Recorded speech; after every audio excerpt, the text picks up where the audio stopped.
مسئلے کو سلجھانے کی پوری کوشش ہوگی اور دونوں کے درمیان صلح صفائی کرائی جائے.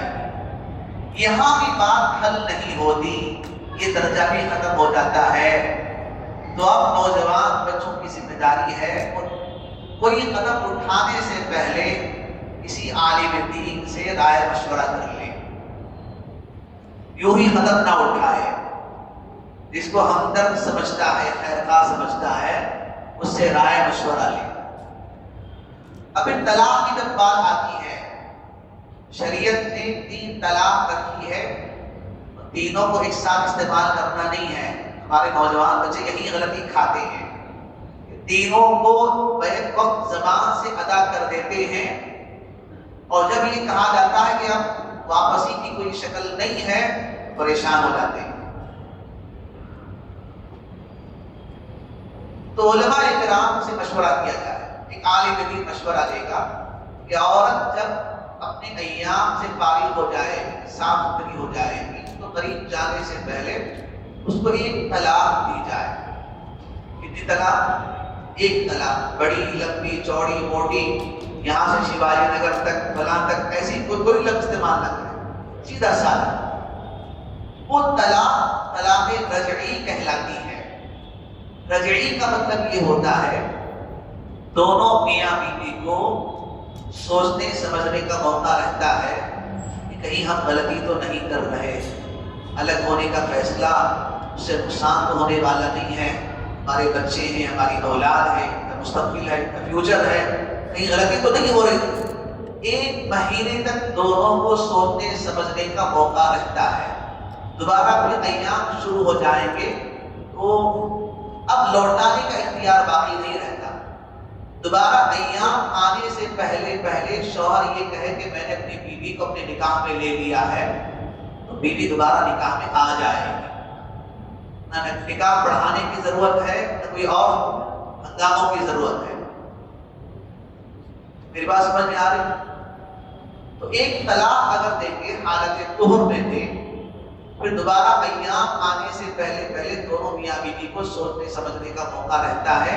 ان کو احساس ہو کہ ہم غلطی کر رہے ہیں، دونوں دوبارہ ملنا چاہیں، تو شوہر صرف یہ کہہ دے کہ میں اپنی بیوی کو اپنے نکاح میں واپس دے رہا ہوں، یا ملاقات کر لے.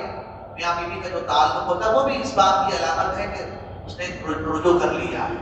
اب اس کے پاس 2 طلاق رہیں گے، 3 طلاق کا مالک نہیں رہے گا. 1 طلاق استعمال ہو گئی.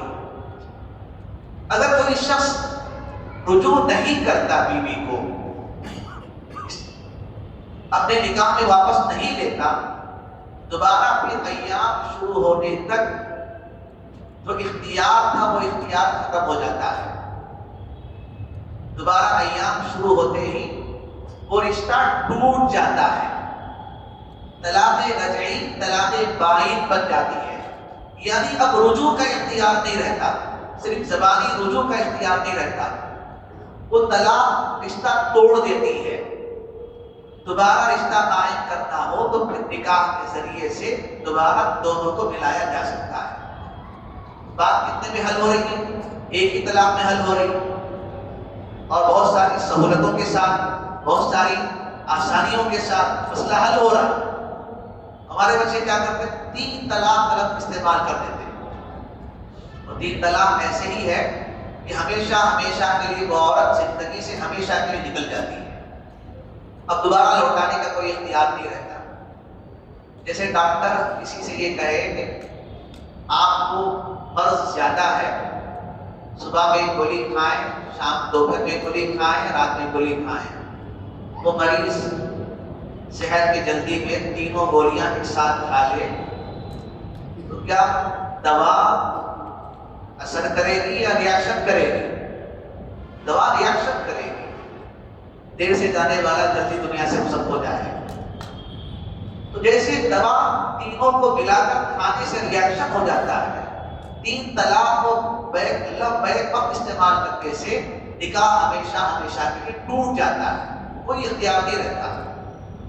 بعض حضرات کسی کے پیچھے دوڑتے ہیں. سلفی حضرات 3 طلاق 1 طلاق ہی مانتے ہیں. بہرحال وہ کا اپنا مسئلہ ہے.